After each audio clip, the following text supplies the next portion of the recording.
Welcome to the College Investor Audio Show, where we talk about the biggest issues impacting millennial money, from student loan debt to side hustles to building wealth. We will show you how to get out of debt so that you can build real wealth for the future. Greetings. Welcome to the College Investor Audio Show. So glad you're a part of this today.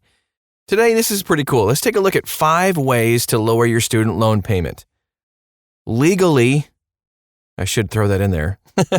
All right, so if you don't do anything with your student loans, you're automatically signed up to a generic repayment plan. So that's typically even payments for 10 years. However, that can be tough for some people, especially right after graduation. Maybe you've just started working. Maybe you don't even have a job yet and you're just side hustling to make money. Maybe that standard repayment plan just isn't working for you, and you're worried what will happen if you don't make a payment or you default. You should worry about that, because that's really bad. So if you're considering student loan deferment or forbearance, or maybe you're thinking about simply ignoring your student loans, please don't. Because you don't have to. These are the 5 legal ways that you can lower your student loan payment so you don't have to go into default. The example. To really show you the difference that each plan can make for you, we're going to do this hypothetical example. You have $38,000 in student loan debt. Hypothetically, of course. Your standard 10-year repayment plan amount would be $381 a month. We're going to assume you only make $24,000 per year. Remember, you don't have a job yet after graduation. So the first thing we're going to take a look at is the extended repayment plan. The extended repayment plan extends out your standard student loan payment from 10 years to 25 years. The extended repayment plan is available to all federal student loan borrowers. No income limits apply to this.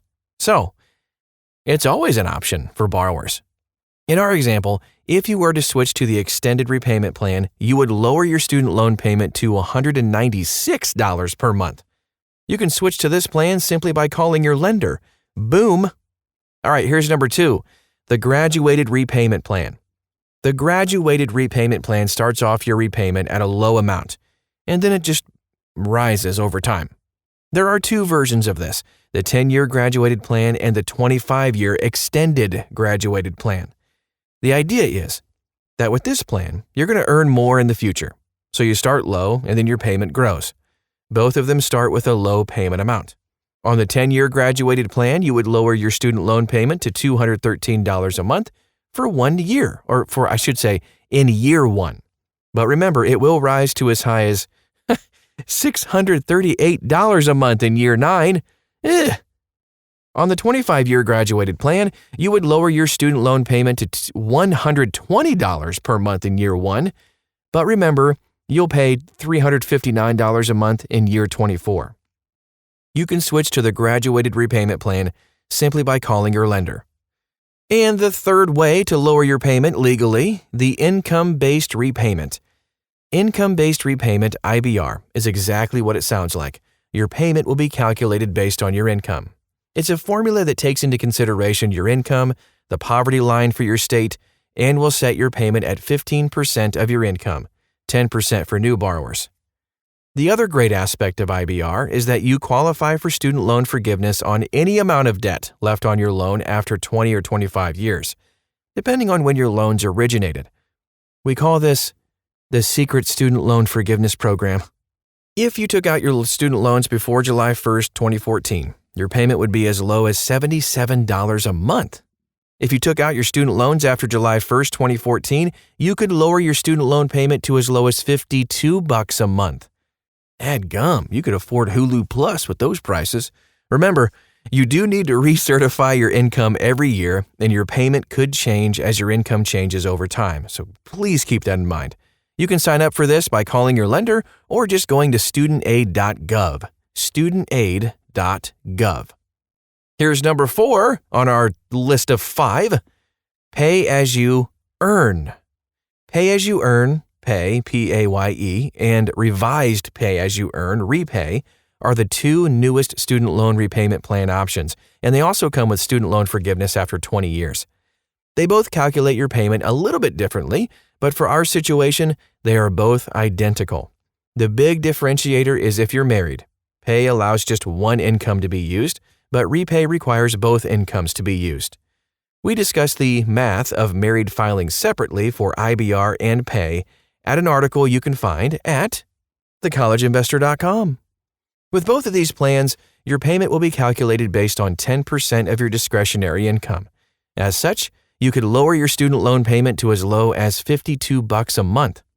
Just like IBR, you need to recertify your income every year, and your payment could change as your income changes over time.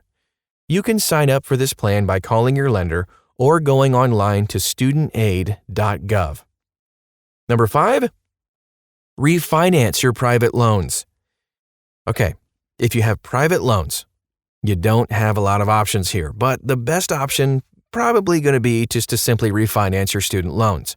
There are a lot of factors in whether this could actually lower your payment, but that's why we recommend using this free tool like Credible that allows you to quickly and easily see what student loans you'd qualify for and if it would even help you to lower your payment. For example, if you currently have $38,000 in student loan debt and it's at 6.8%, you could be paying $437 per month. If you're able to refinance your student loan with Credible to 4.25%, you could lower your student loan payment to $389 a month. Plus, check this out. College Investor readers get a special bonus of up to a $1,000 gift card when they close their loan. You're not going to find a better deal than that. You can check out Credible at a link at this article. Just search for this at thecollegeinvestor.com. You'll find it. Now we wrap up with just a few final thoughts. First, getting professional help. Really sounds like it could be confusing, but it doesn't have to be. You can sign up for these programs for free at studentloans.gov. And if you need more help, start with your lender. They're paid to help you with your student loan debt. They kind of want you to pay them back, They might not be able to answer everything, but it's a good starting point. And then after that, there are apps like Chipper that can track all your loans, find a better repayment plan for you, and even apply, all inside the app. We, of course, review Chipper at thecollegeinvestor.com. If you're not quite sure where to start or what to do, consider hiring a CFA to help you with your student loans. We recommend the Student Loan Planner to help you put together a solid financial plan for your student loan debt. Check out the Student Loan Planner, of course, at thecollegeinvestor.com. Always look to lower your student loan payment before not paying. The biggest challenge that I see with new student loan borrowers is fear that they can't afford their payment. As a result, many of them opt for student loan deferment or forbearance. Some even simply ignore their loans and kind of hope they go away.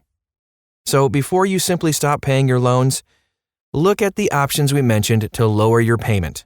For federal loans, it's really easy to do. For private loans, it could be a bit more challenging, but you can make it happen. Let's do this. Let's knock out this student loan debt once and for all. Thank you so much for listening today. That's all we have for you. I really hope it was helpful. If you want to find all the links, all the resources, I know I said it a few times today, but you can find it at thecollegeinvestor.com. Just copy, paste the name of this podcast into the search bar, and you'll find it. Thanks again, and we'll talk to you again soon.